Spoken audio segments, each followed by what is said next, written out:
মায়ের রান্নার চ্যানেলে আপনাদেরকে সবাইকে স্বাগতম।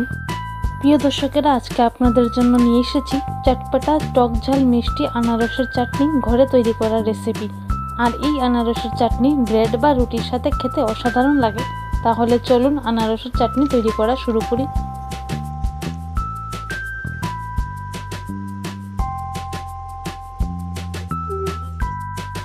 আনারসের চাটনি তৈরি করার জন্য আমাদের অবশ্যই লাগছে একটি আস্ত আনারস।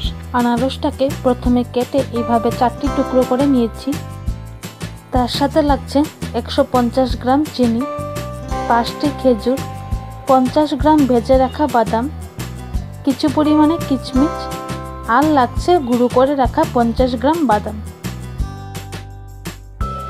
প্রথমেই আনারসের কেটে রাখা টুকরোগুলোকে গ্রেটার দিয়ে ভালোভাবে গ্রেট করে নেব।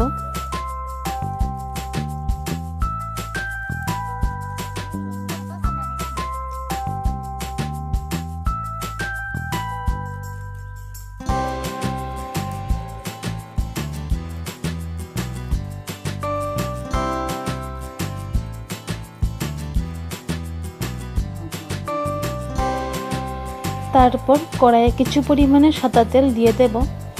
তেলটা গরম হলে তার মধ্যে ফোড়নটা দিয়ে দেব। ফোড়নের জন্য প্রথমেই 2টো শুকনো লঙ্কা ভেঙে দিয়ে দিচ্ছি।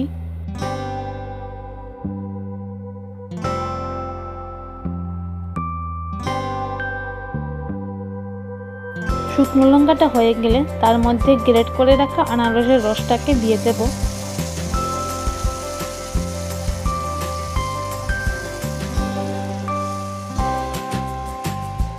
তার মধ্যে দিয়ে দিচ্ছি স্বাদ মতো লবণ।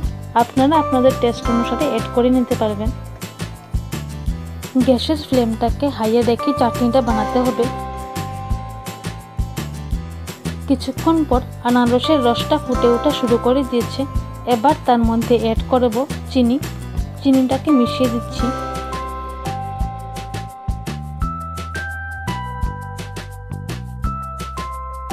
এখন তার মধ্যে দিয়ে দিলাম ভেজে রাখা বাদাম।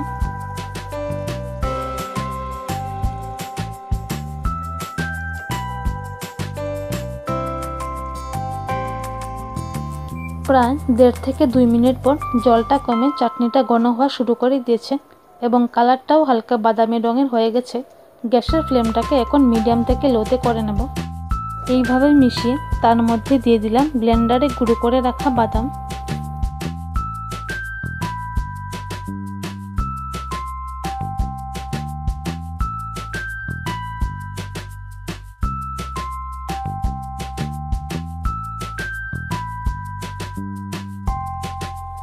কিছুটা নেড়ে তার মধ্যে দিয়ে দেব খেজুর, কারণ খেজুর দিলে আনারসের চাটনির স্বাদটাই যেমন অনেকটা বেড়ে যায় এবং দুর্দান্ত কালারটাও আসে।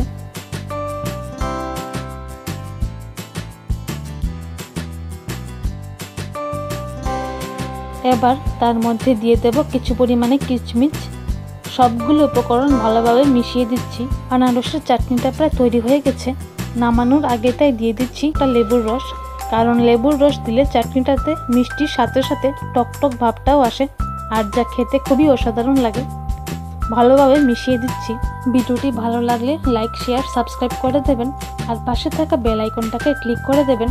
তাতে করে আমাদের বানানো রেসিপি সবার আগেই আপনার কাছে চলে যাবে। এমনই আরও রেসিপি নিয়ে আসবো আপনাদের কাছে। ভালো থাকুন, সুস্থ থাকুন, ধন্যবাদ।